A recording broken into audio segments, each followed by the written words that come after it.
and 1. There are two broad things that both sides in this debate inherently agree upon.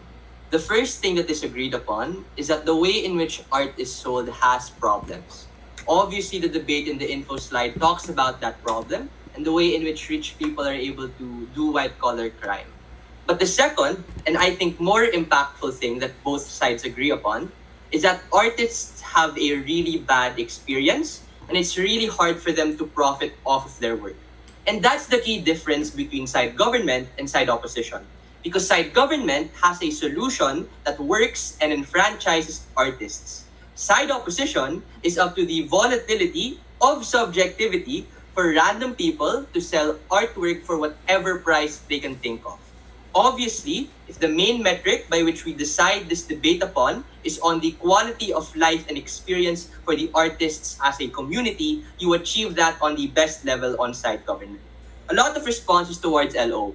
1. LO makes a very cynical point in which a vast majority of his speech explains how rich people will always find a way to get out of that particular burden or will always find a way to commit crimes. I mean, sure, that's true, but just because a person can find ways to not wear a seatbelt doesn't mean that we shouldn't have any seatbelt in any car whatsoever.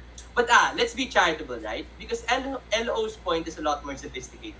Because his true critique for us is to say, well, no, the artistic community has no power to regulate this particular industry. 1, this is a very weak stance because OP equally agrees to our premise to actually have a regulatory body. So there's very little change where they actually disagree upon us with. Their main qualm is just saying that other people can do it better. I don't think that's enough of a clash for them to outweigh the framing done already by Joseph. But 2, I would posit that the artistic community will probably be a better actor to do this and will be the most incentivized to do this well because it talks about their money and how they sustain making art. If it doesn't exist right now, it will exist because of the policy. LO is very limited to the confines of the present.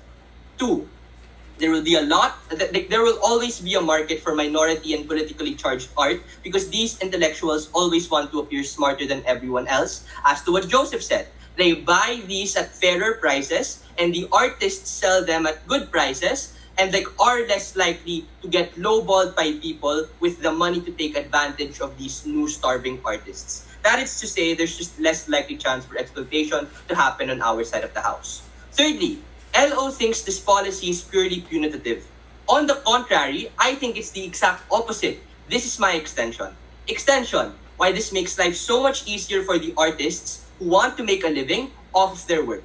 Why is this true? The first mechanism to prove why this is true is based on changing the structure of how artists get inherently paid and how they are inherently treated.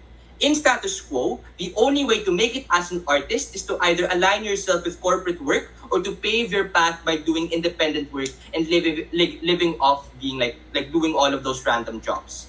Problem, paving your own path by doing independent work has two major weaknesses. 1, you either don't know how to sell your work or what it's actually worth, but 2, it's incredibly hard to determine whether or not the person who is buying your work is actually trustworthy and willing to buy it at a fair price. Our side changes that by making the process a lot more streamlined for the process in 2 key aspects. 1, as it's going to be a lot more regulated and there will be a tighter restrictions that will happen, art on all levels will likely have a set value attributed to it. So artists don't need to subjectively decide the value of their particular work. That will be provided for them. The second thing that changes is that necessarily these artists will have an easier time to sell their artwork because the way in which this is sold contains a premium for trusted individuals, which is basically how any well-managed business already works in status quo.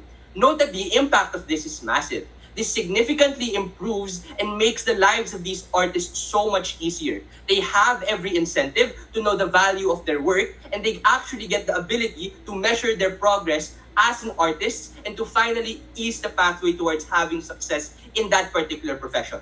Look, I'm not saying all artists will suddenly get rich. Don't misinterpret this particular myth.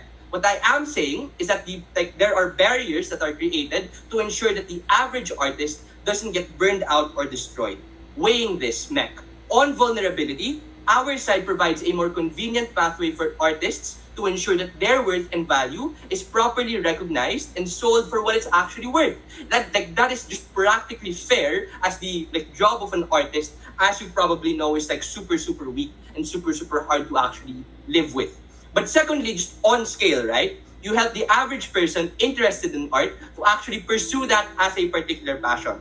So our side prevents depression that happens on side opposition when people think they can't ever make it because there's no clear pathway to make that money.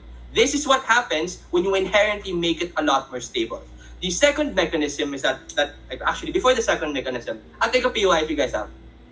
I mean, we still have free markets. You can still see the patterns on how arts are going to be sold. Like, you know the prices. I don't think that's the case.